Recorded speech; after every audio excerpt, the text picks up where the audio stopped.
Sabi, upo. Ginalaw ko po nung kapian. Kinain ko pa nga rin po. Pinatawag ngayon sa sugado, yung matanda. May kaso, may kaso. May kaso. Parang nagalaw niya yung bata. Nagalaw. Nagalaw. Eh sabi doon sa kuman, dito baga sa kamalmahalang hukumang ito, ay maituro nyo ang matandang nanggalaw sa bata? Yan po. Ay, tinuro nga no. Oo. Hindi ka nasasaktan.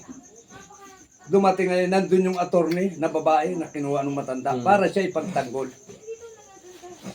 Gawa ng attorney, binuksan yung zipper ng matanda. Kinalka lahat. Okay, ganun. So, tingnan nyo kamal-mahalang hukuman. Ito po bagang lantutay na ito na parang gulay. Tingnan nyo kung makakagalaw pa ho ito. Tingnan nyo, luno. Luno. Talagang gulay na gulay. Tingnan nyo, ay napakalambuto. Kinalog. Naku, baka mga kaibigan hindi kayo maniwala. Ay yung matantay ay yumawak na kanya sa bangko. Taas ang paa. Anong nangyari? Sabi? Attorney! Ay sabi ng attorney, bakit ho? Bitaw, tatalunin tayo. Ang lagi pa ni Mati. Ay mga tigas, mabango na. Talunin tayo. Kinalog naman. Ay kung...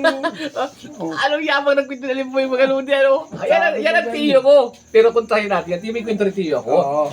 Ito din nanggalaw din, nanggalaw. Hindi, pero napagbintangan. Kasi gabi, brown out. Adi nanggalaw ngayon. Ibig sabihin, pinatawag din sa hukuman nga, nagkakaso nga ni ganito, ganyan.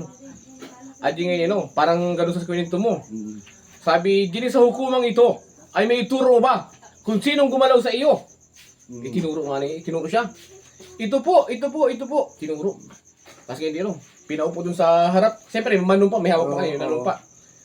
Sabi sa harap ng hukuman ito, kailangan magsabi ka ng pawang katotohanan lamang at walang kasinungalingan. Nanumpa siya, upo. Ito yung attorney nung kabilang panig yung complainant, tinanong siya, gaano katotoo ang bintang sa iyo ng babaeng ito? Sabi gano'n. Totoo bang ginalaw mo siya nung gabi na yun? Adi, sabi nga siyempre, mahabang proseso yan eh. Inamin na niya! Inamin niya! Sabi, upo! Ginalaw ko po nung gabi yan. Kinain ko pa nga rin po. Anong baho nga ni? Ang baho. Sabi ng complainant tayo, hindi po ako yun. Tinalo sa kaso, Nanalo pa yung matanda. Nanalo pa. Tinangginon. Hindi po akin yun. Hindi po ako yun. Ay, di panalo. Mabaho daw. Sa hukuman ito.